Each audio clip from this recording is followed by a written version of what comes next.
Mag-asawang Pilipino na umuwi sa Pilipinas galing sa bansang Canada para sa kanilang bakasyon, ngunit nang pabalik na sila sa bansang Canada, ay naipit sila sa bansang Taiwan dahil sa medical emergency dahil pumutok ang panubigan ng asawa na nagdadalang tao. Meron naman daw silang doctor's clearance galing sa Canada nung umuwi sila sa Pilipinas, ngunit nang pabalik na sila ay ganito ang nangyari. Nung na-admit ako dito, ma'am, 25 weeks pa lang si baby. Kailangan bigyang lunas agad ng antibiotic, steroid si baby for lungs, para hindi po siya magtuloy-tuloy na na lumabas. Ganito inilarawan ni Cherry Pie Siason, isang Pilipino mula Nova Scotia, ang kasalukuyang sitwasyon. Nasa Taipei siya ngayon at ang kanyang asawang si Lloyd.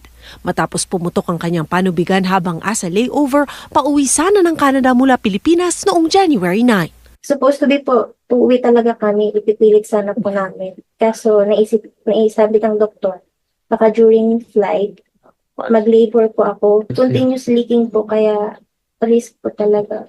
Nagkaroon ng preterm pre-labor rupture of membranes o PPROM si Cherry Pie, isang kondisyon ng maselang pagbubuntis kung saan mas mataas ang tsansang magka-impeksyon at iba pang komplikasyon. Kung kaya di sila nabigyan ng clearance lumipat, papunta ng Canada o pabalik ng Pilipinas. Sabi niya, o sige, kung gusto niyo, pero hindi kami magbibigay ng clearance kasi kasalanan ng hospital pag kami yung May nangyari sa atin. Wala nang left fallopian tube si Cherry Pie matapos ang ectopic pregnancy noong 2023. Kaya di raw nila akalaing mabubuntis siya matapos mag-book ng flight papuntang Pilipinas ilang buwan bago na kumpirmang nagdadalang tao. 8 taon raw silang hindi nakakapagpasko kasama ang kanilang pamilya sa bansa. Kaya nang bigyan ng clearance to fly ng kanilang doktor sa Canada, tinuloy nila ang biyaheng matagal ng inasam at pinag-ipunan. Subalit ngayon, desidido silang sagipin ang kanilang itinuturing na miracle baby sa abot ng kanilang makakaya. Kailangan siyang i-admit kasi nga ruptured yung amniotic fluid niya po. Which is risky daw pag sa flight.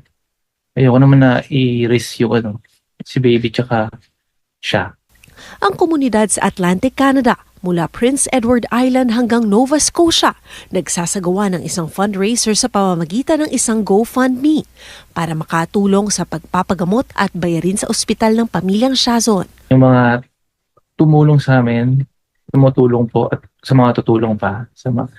Kahit nga po yung mga Canadians, talagang nakikita ko rin na may nagdodonate na sila sa GoFundMe. Thank you po sa lahat. Thank you so much.